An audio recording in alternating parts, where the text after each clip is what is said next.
Hey guys, let's get more news from Miami Heat, but first don't forget to subscribe to the channel and leave your like. Miami Heat's Orlando Robinson sent to G League after big game. Despite a strong performance in the previous game, the Miami Heat have sent center Orlando Robinson to the G League affiliate in Sioux Falls. The decision was made after Robinson had 14 points, 9 rebounds, 2 assists and 2 steals in Wednesday's victory against the Cleveland Cavaliers. He shot 6 of 9 from the field in 28 minutes. Robinson was given the opportunity because the Heat were playing without starter Bam Adebayo, who was dealing with a bruised hip, and Kevin Love, personal reasons. Adebayo is listed as questionable for Friday's game against the New York Knicks, while Love has rejoined the team. Their availability is likely why the Heat can afford to send Robinson to G League for more reps. The move has nothing to do with his play because Heat coach Erik Spoelstra has been impressed with Robinson's growth this season. "Orlando, he's earned the trust of everybody," Spoelstra said. "He understands our system very well." Spoelstra has been impressed with the depth at frontcourt in general. "When I said that earlier in the season at Media Day, I felt like this was one of the deeper teams we've had. In particular, what I meant was the frontcourt," coach Erik Spoelstra said after the win. "We have more depth at those frontcourt positions than we've had probably in some of the previous years." Shandell Richardson covers the Miami Heat for Inside the Heat, a Fan Nation channel for Sports Illustrated. He has covered the NBA since 2010. Erik Spoelstra praises Thomas Bryant and Orlando Robinson for their role in Miami Heat's frontcourt. The Miami Heat's convincing victory against the Cleveland Cavaliers came without All-Star center Bam Adebayo. In his absence, big men Thomas Bryant and Orlando Robinson stepped up. The tandem combined for 24 points and 16 rebounds on 10 of 17 shooting. "When I said that earlier in the season at Media Day, I felt like this was one of the deeper teams we've had. In particular, what I meant was the frontcourt," coach Erik Spoelstra said after the win. "We have more depth at those frontcourt positions than we've had probably in some of the previous years. We just really commend Thomas and Orlando staying ready." Veteran forward Kevin Love was also out against the Cavaliers. Despite Bryant and Robinson's struggles to find minutes, they rose to the occasion. "Both of them played great minutes for us tonight. They do it in a little bit different ways. Thomas's energy, his motor, extra effort and his touch and feel inside the paint is great for the center position," Spoelstra said. "Same thing with Orlando, he's earned the trust of everybody. He understands our system very well." The performance from the duo may result in earning more playing time in the Heat's upcoming games against the New York Knicks and Brooklyn Nets. Anthony Pasialo works. Will Zach Lavine be traded, and what should the Chicago Bulls get in return? 6 questions for the NBA rumor mill.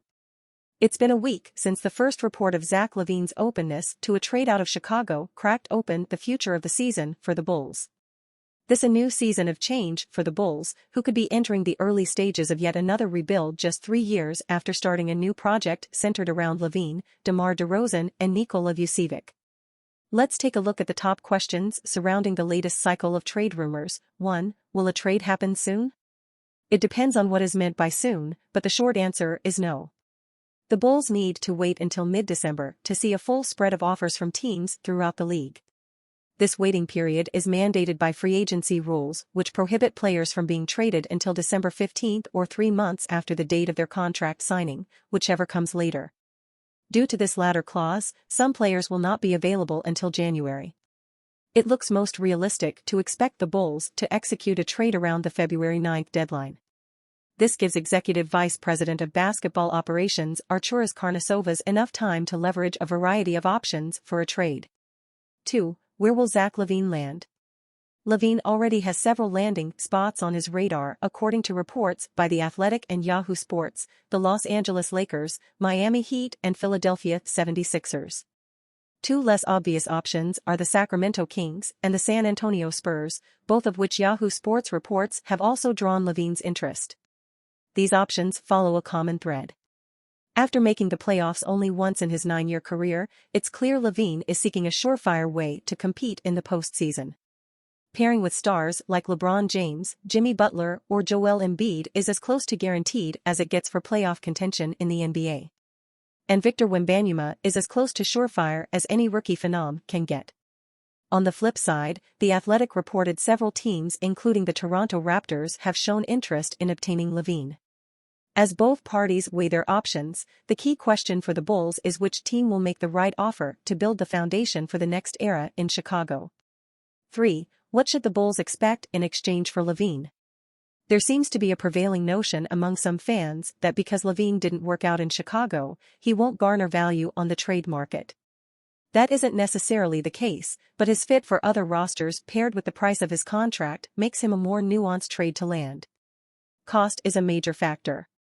After signing a maximum deal in 2022, any team that trades for Lavine will also acquire the rest of his contract, which includes salary of $43 million, $46 million, and $48.9 million over the next 3 seasons. It doesn't help that Lavine isn't playing his best basketball this season, which could contribute to any recency bias that naturally impacts decision-making amid trade negotiations.